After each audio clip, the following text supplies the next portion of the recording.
General صاحب کی پوتی اغوا ہو چکی تھی اور یہ خبر جنگل میں آگ کی طرح پھیل چکی تھی۔ ملک کے نہایت طاقتور آرمی کے ریٹائرڈ جنرل جو کہ گزشتہ 5 سالوں سے مغرب میں آسودہ حال تھے، واپس اپنے ملک پہنچ چکے تھے۔ ان کی 15 سالہ پوتی کو اغوا ہوئے ابھی 48 گھنٹے ہی گزرے تھے، لیکن ان کے بیٹے اور بہو کی حالت غیر تھی۔ جنرل صاحب نے واپس پہنچتے ہی اغوا کاروں کے نام کا اعلان کروا دیا اور ان کی پوتی کو فوراً سے بیشتر گھر پہنچا دیا گیا اور بغیر کوئی تکلیف دیے، ورنہ وہ اپنی پوری طاقت استعمال کرتے ہوئے اغوا کاروں کو ان کے بلوں سے نکال لیں گے اور انہیں عبرت کا نشانہ بنا دیں گے۔ جنرل صاحب کو زیادہ انتظار نہیں کرنا پڑا اور اعلان کے چند گھنٹوں کے بعد ہی موصول ہونے والے ایک لفافے نے سنسنی پھیلا دی۔ لفافہ کھولتے ہی جنرل صاحب جیسے بے ہوش میں آ گئے۔ لفافے میں ایک خون آلود انگلی کی تصویر تھی جس کی پشت پہ لکھا ہوا تھا، آپ کی پوتی کی پنکی۔ چند گھنٹوں کے اندر شہر بھر کی پولیس فورس حرکت میں آ گئی۔ اگلے دن جنرل صاحب کو دوسرا لفافہ موصول ہوا جس میں ایک اور انگلی کی تصویر تھی جس کی پشت پہ لکھا ہوا تھا، آپ کی پوتی کی دوسری پنکی۔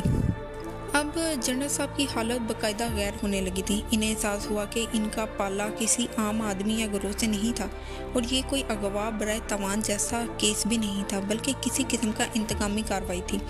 لفافوں پر سوائے جنرل صاحب کے نام کے کچھ نہیں لکھا ہوا تھا، بس سادہ سا لفافہ جس پر جنرل صاحب کا نام، کون کہاں سے آتا اور کیسے خاموشی کے ساتھ لفافہ چھوڑ کر غائب ہو جاتا کسی کو معلوم نہیں تھا۔ انہیں احساس ہوا کہ اب وہ جنرل نہیں تھے بلکہ ان کی حیثیت ایک عام شہری کی تھی۔ اس احساس نے انہیں ایک عام شہری کی طرح سوچنے پر مجبور کر دیا اور انہوں نے اغوا کاروں کے نام کا اعلان کر کے اپنی پوتی کے حصول کے لیے وہ ان کی ہر شرط ماننے کے لیے تیار تھے۔ تیسرے دن پھر لفافہ آیا جس میں ان کی پوتی کی ایک اور انگلی کی تصویر تھی۔ تصویروں کی جدید ٹیکنالوجی بنیادوں پر جانچ کی پڑتال کی گئی تو تصویریں اصلی انگلیوں کی ثابت ہوئیں۔ جنرل صاحب کی بہو نے بھی اس بات کی تصدیق کر دی تھی کہ تصویروں میں دکھائی گئی انگلیاں ان کی بیٹی کی ہی ہیں۔ جنرل صاحب کی پوتی ان کے اکلوتے بیٹی کی اکلوتی اولاد تھی اور ان کی بہو مزید بچے پیدا کرنے کے قابل نہیں تھی۔ دونوں میاں بیوی اسی پر راضی خوشی زندگی سے سمجھوتا کر چکے تھے۔ بچی کے اغوا کے بعد ماں پر بے ہوشی کے کئی دورے پڑ چکے تھے۔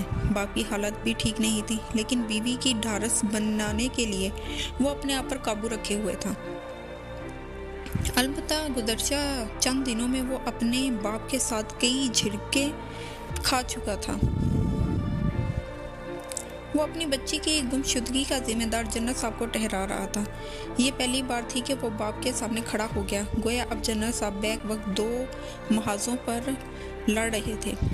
اب تک پورے ملک کی پولیس فورس حرکت میں آ چکی تھی، لیکن اغوا کاروں کے متعلق کسی بھی قسم کی کوئی بھی معمولی سی خبر نہیں مل رہی تھی۔ اغواؤں اور لفافوں کی خبر ملک کے کونے کونے میں تو زبان زد عام ہو چکی تھی، اب ملک سے باہر بھی پھیل رہی تھی۔ چوتھے دن کوئی لفافہ نہیں ملا، لیکن 5ویں دن لفافہ ایک نئے انداز سے ملا۔ لفافہ کسی نامعلوم طریقے سے اس علاقے کی ایک فروٹ ریڑھی میں رکھ کر مل گیا۔ پولیس کو خبر پہنچی تو وہ لفافے کے ساتھ ریڑھی بان کو بھی اٹھا کر لے گئی، لیکن پھر اگلے ہی دن ریڑھی بان کو چھوڑ دیا گیا۔ اس بیچارے کے فرشتوں کو بھی نہیں پتا تھا کہ لفافہ اس کی ریڑھی پر کون رکھ گیا تھا۔ لفافوں کا سلسلہ بند نہ ہو اور روزانہ ایک نیا لفافہ لوگوں کو کہیں نہ کہیں سے رکھا مل گیا۔ ہر لفافے میں جنرل صاحب کی پوتی کی ایک خون آلود انگلی کی تصویر ہوتی، یہاں تک کہ اس کے دونوں ہاتھوں کی 10 انگلیوں کی 10 تصویریں موصول ہو چکی تھیں۔ اب تو پولیس فورس کے ساتھ نہ صرف ملک بھر کے سیکیورٹی سارے ادارے بھی شامل ہو چکے تھے، بلکہ ملک کا سب سے حساس ادارہ بھی میدان میں آ چکا تھا۔ آخر جنرل انہی کی فیملی کا بندہ تھا۔ ملک کے کونے کونے میں چھاپے مارے جاتے تھے، سینکڑوں لوگ گرفتار کیے جا چکے تھے، جن میں عادی مجرم بھی تھے، عام سفید پوش لوگ بھی تھے، محض شک و شبہ کی بنیاد پر پکڑے گئے۔ جنرل صاحب کے گھر میں ایک الگ سے جنگ شروع ہو چکی تھی۔ جنرل صاحب کا بیٹا اور بہو دونوں ان کے منہ پر انہیں الزام ٹھہرا رہے تھے۔ 5 برس پہلے ریٹائر ہونے سے قبل ملک میں سیاسی تبدیلیاں لانے والے جنرل میں وہ بھی شامل تھے، اور یوں سیاسی مخالفین اور سوال پوچھنے والے صحافیوں پر ظلم و ستم کر پہاڑ توڑنے والوں میں ان کا نام بھی سرفہرست آتا تھا۔ اپنی بیٹی کا اغوا انہی حالات کا سمجھوتا سمجھتے تھے۔ دن گزرنے کے ساتھ ساتھ باپ بیٹا بہو میں لڑائی شدت اختیار کرتی جا رہی تھی۔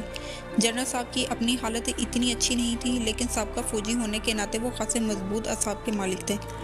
البتہ اب ان کی جارحانہ فوجی جرنیت والی